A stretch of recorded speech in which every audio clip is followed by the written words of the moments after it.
it's a monetary system. So, and each one of these words is important. It's the first, global, private, meaning no government oversight, digital, decentralized, rules-based monetary system in history. It is a very big idea, and my former professor, now friend, Art Laffer, couldn't be more excited. He's about to turn 84, and this has rejuvenated him. If it's on the topic of innovation and investing in innovation, I've been managing money since 1990. As the world went into the tech and telecom, what became the bubble, and I also saw the bust. And so I have a frame of reference, and it is this, that the seeds for everything that we are doing now in terms of investing in innovation, those seeds, those technologies, seeds were planted in the 20 years that ended in the tech and telecom bubble, and they've been germinating for the past 20, 25 years. We've been monitoring them. We are ready for prime time. Cathie Wood, the founder, CEO, and CIO of ARK Invest, brings over 40 years of experience as a fund manager to this insightful video. Here she delves into the tech or .com era of the 1990s, considering it a pivotal investment period that laid the groundwork for today's financial landscape. Cathie likens this era to the transformative period of the Great Depression, emphasizing how foundational investments in technology then are mirrored in today's advancements. She highlights the meteoric rise of companies like NVIDIA, attributing their success to the unprecedented surge in AI. Cathie draws a parallel between NVIDIA's current status and that of AT&T during the Great Depression, a company that dominated due to its groundbreaking innovations in telephony. Cathie also touches on the skepticism many baby boomers have towards Bitcoin. She notes that their discomfort stems from a lack of familiarity with the technology, similar to Warren Buffett's cautious approach to tech investments, except for Apple. Additionally, the significant financial losses many boomers experienced during the 1990s tech bubble contribute to their wariness. Stay tuned as we bring you more highlights from this fascinating interview. Don't forget to like the video and subscribe to the channel. Make sure to watch until the end, where Cathie Wood reveals her prediction for Bitcoin by 2030. Share your comments and observations below. Every interaction helps with the YouTube algorithm and enhances the channel. Thank you for watching and enjoy the video.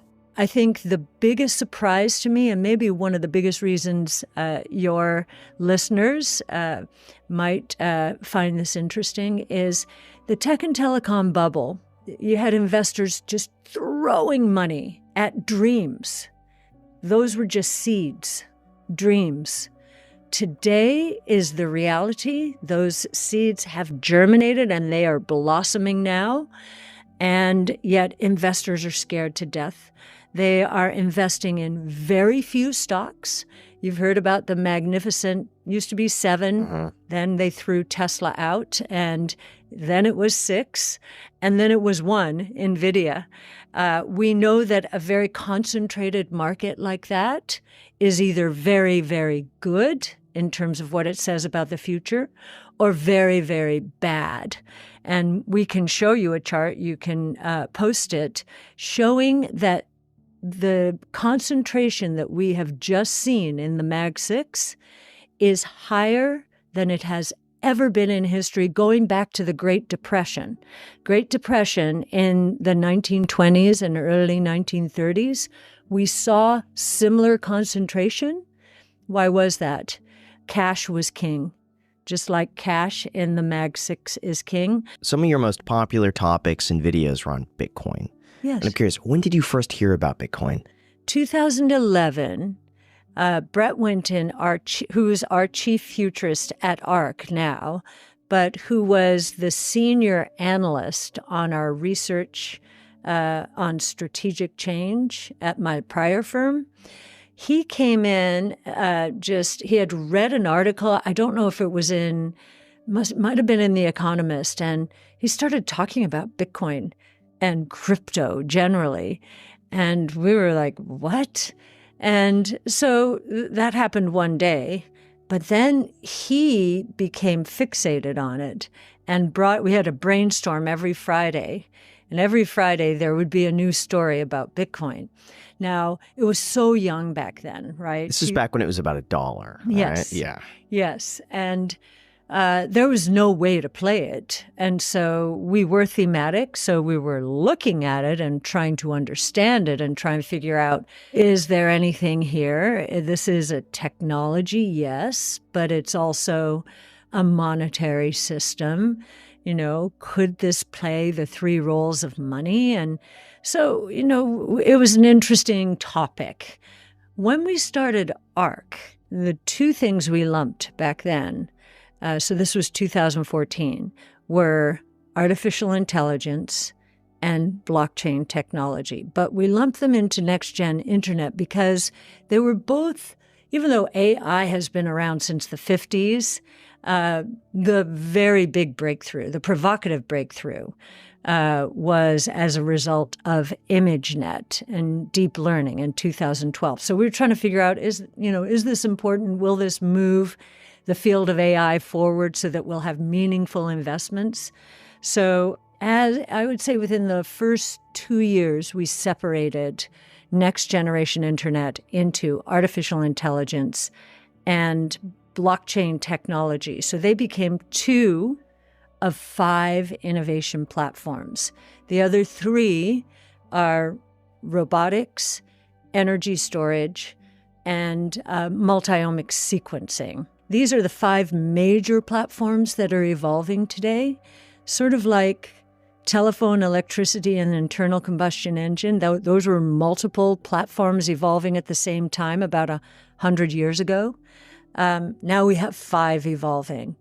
And again, this is unprecedented and, just pretty exciting. So Bitcoin was back then, 2011, and our first investment, and this was, we had to ask permission from the New York Stock Exchange. Can we put it in an ETF? And they said, yes, you can put this GBTC into your fund, but only 1%. And we said, great.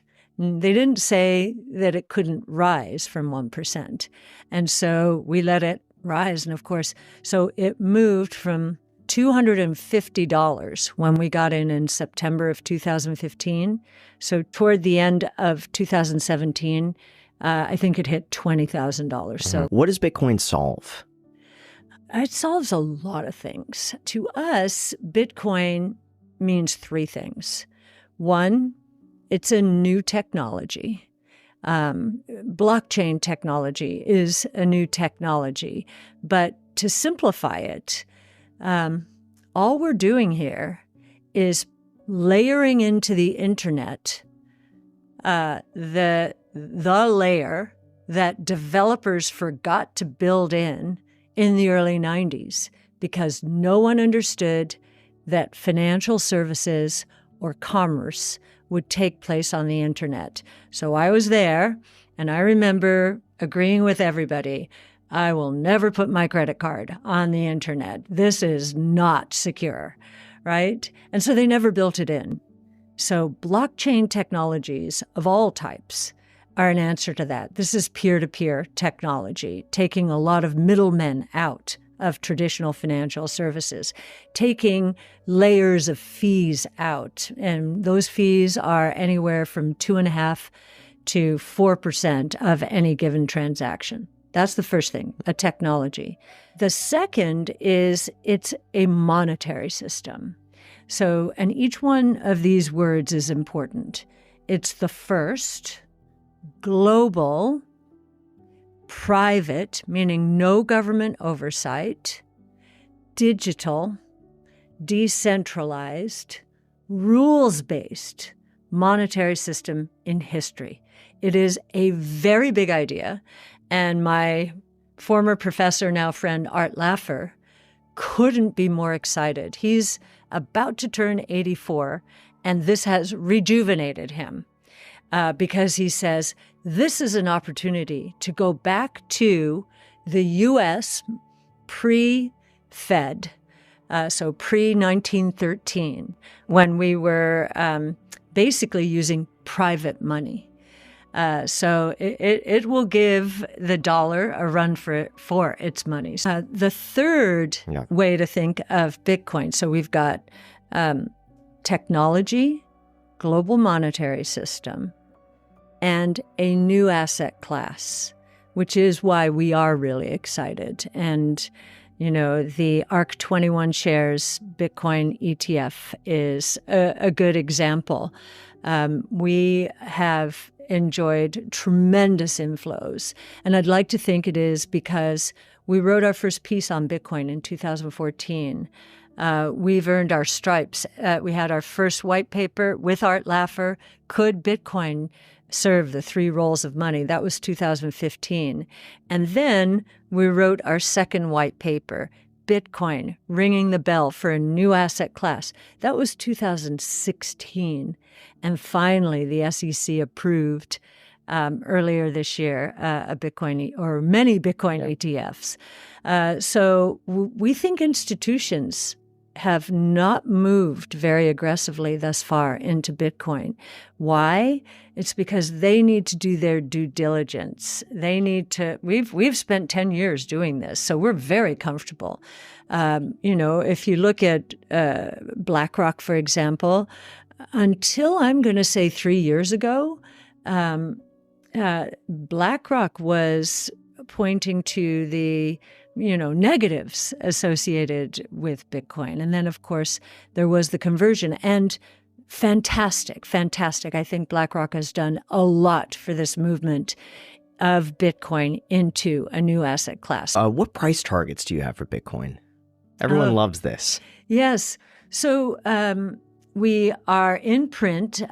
Our base case is 650,000, but that base case was set before the SEC approved the Bitcoin ETFs. And so we are more convinced now that our bull case of 1.5 million by 2030 is the more likely case. There you have it. Cathie Wood in her insightful interview with YouTuber Iced Coffee Hour. We hope you found value in her discussion as she shared her journey as a financial manager and the various market cycles she has experienced, which have contributed to her vast expertise. Cathie outlined 5 key segments in the advancement of the new digital financial era, stating that all have come full circle. What's left is the natural digital growth and advancement in these segments to manifest and impact the global financial space. What are your thoughts on Cathie's analysis? Share your comments and observations in the comments section below. Don't forget to subscribe to the channel and give this video a thumbs up. Thanks for watching.